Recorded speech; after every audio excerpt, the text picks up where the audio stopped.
हम खुद अच्छे खिलाड़ी थे मगर अवसर ही नहीं मिला। ग्रामीण क्षेत्रों में ना तो स्टेडियम है, ना स्पोर्ट कॉलेज है, ना यूनिवर्सिटियां हैं और प्रतिभा का कोई मोल ही नहीं है सर। पक्षपात होता है सर, इस पक्षपात को खत्म किया जाए। कब तक एकलव्य का अंगूठा जो है सर कटता रहेगा? अब तो हमें अवसर मिलने चाहिए। श्री चंद्रशेखर 2 मिनट।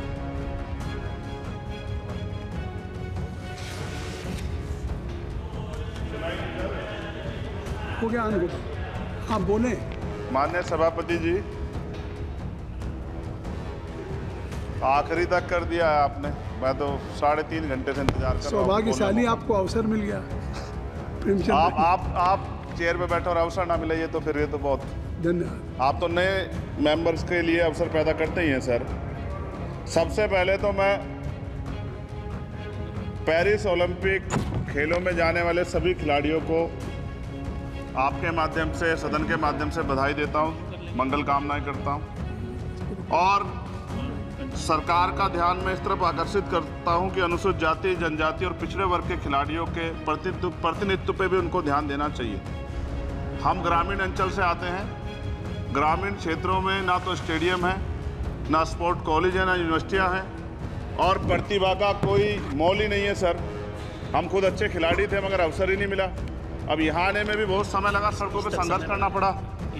इसलिए मेरा आपसे आग्रह है कि इन वर्गों का प्रतिनिधित्व बढ़े। इसके लिए सरकार को योजना चलानी चाहिए। अभी क्या योजना है उसमें? आपकी स्पीच तक सदन की कार्रवाई बढ़ाई जाती है। आपकी स्पीच तक सदन की कार्रवाई चलेगी।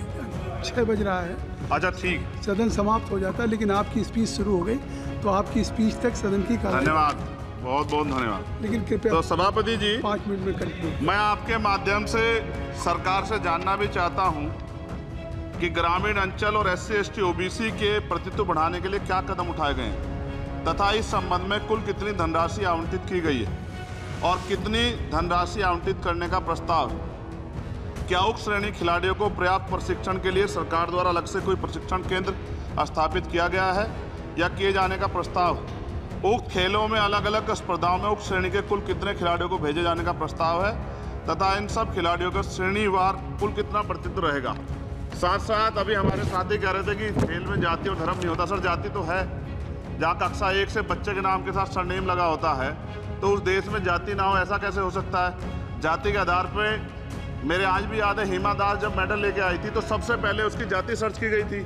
और वंदना कटारिया एक ऐसी बच्ची है हमारे उस हॉकी प्लेयर, इतना अच्छा प्रदर्शन किया, फिर भी उसके घर के बाद जो है सर उसको बेइज्जत करने का प्रयास किया गया।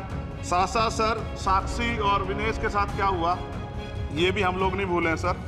मेरा मानना ये है, आप दादा आप बीच में nothing will go on record. मान्यवर छोड़िए, आप मेरी तरफ देखिए। मैं जिस क्षेत्र से आता हूं, nothing will go on record. मैं नगीना सहारनपुर सर, मैं उधर जहाँ से मैं आता हूँ सर, उस क्षेत्र में मैं गांव में जाता हूँ। बहुत प्रतिभा है सर, लेकिन अवसर नहीं है। मेरा आपसे आग्रह है, आपके माध्यम सरकार से आग्रह कि वो देखे गांव में प्रतिभा कमी नहीं है, इनको कुचला ना जाए क्योंकि पक्षपात होता है सर। इस पक्षपात को खत्म किया जाए। कब तक एकलव्य का अंगूठा जो है सर कटता रहेगा? अब तो हमें अवसर मिलने चाहिए। यही मैं आपसे कहना चाहता हूँ मान्यवर, और आपने मुझे मौका दिया इसके लिए मैं आपका धन्यवाद करता हूँ।